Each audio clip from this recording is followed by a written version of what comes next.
حضرت موسیٰ علیہ السلام کی قوم بنی اسرائیل تھی، تو اس کے ساتھ یہ یہود کا ذکر آتا ہے. یہ کیا گروپ تھا؟ اس کا کیا ہے پرٹیکولر بیک گراؤنڈ اور کانٹیکسٹ؟ بنی اسرائیل تو قوم ہے نا. جی جی. اور ایک وقت میں آ کے چونکہ سارے بنی اسرائیل یہودی ہو گئے تھے جی. سوائے ان کے جو پہلے باہر جا چکے تھے.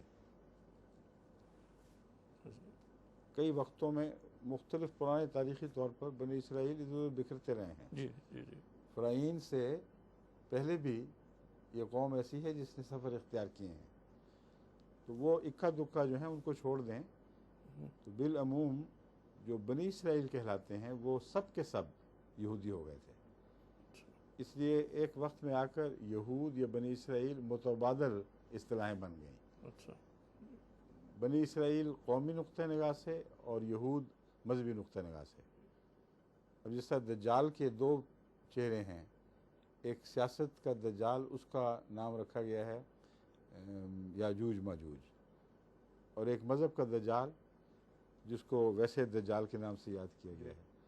اس میں پادری خاص طور پر وہ جنہوں نے حضرت مسیح کی سچی تعلیم کو بگاڑ کر آپ کو خدا کا بیٹا بنا کر پیش کیا ہے، قرآن کریم ان کو دجال کے طور پر پیش کرتا ہے.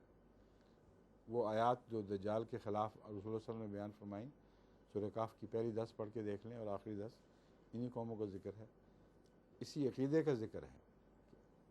اللہ تعالیٰ کے خلاف انہوں نے اللہ تعالیٰ کے علاوہ انہوں نے معبود بنا لیا ہے. بس اس پہلو سے دو الگ الگ اصطلاحیں بن جاتی ہیں ایک ہی قوم کے لیے ان کے کردار کے لحاظ سے. حضور اس لفظ کے کوئی معنی بھی ہیں یہود کے؟ ہاں، الذین ہادو قرآن شریف نے فرمایا نا. اچھا جی. والیہود بھی فرمایا ہے، اچھا لیکن الذین ہادو جی. جنہوں نے جو ہدایت پا گئے، اچھا ٹھیک ہے.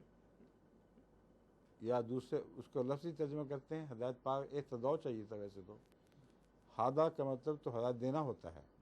کیوں جی؟ آپ تو عرب سے آئے ہیں، یہ بتائیے ہادو صرف اس میں متعدی ہے یا اس میں لازم بھی ہے؟ نہ، فعل متعدی ہے یا فعل لازم بھی ہے؟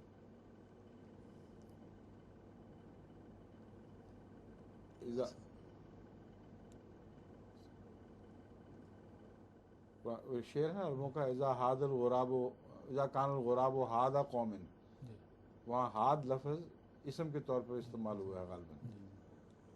اذا کان الغراب ہاد قوم، دلیل قوم. اچھا، سیاحدہم طریق الحالکین.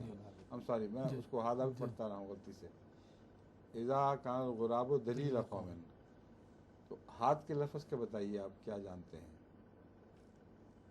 ہدا یہدی تو ہدایت دینے کے لیے، اور اہتداء ہدایت پا گیا.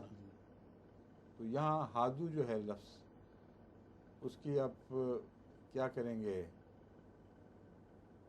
تشریح؟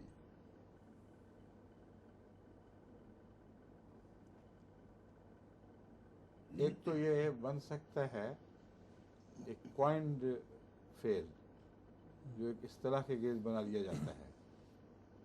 وہ لوگ جو یہود کہلائے، وہ ان کا یہود ہونے کے فعل کو ہادو کے نام سے یاد کیا جا سکتا ہے.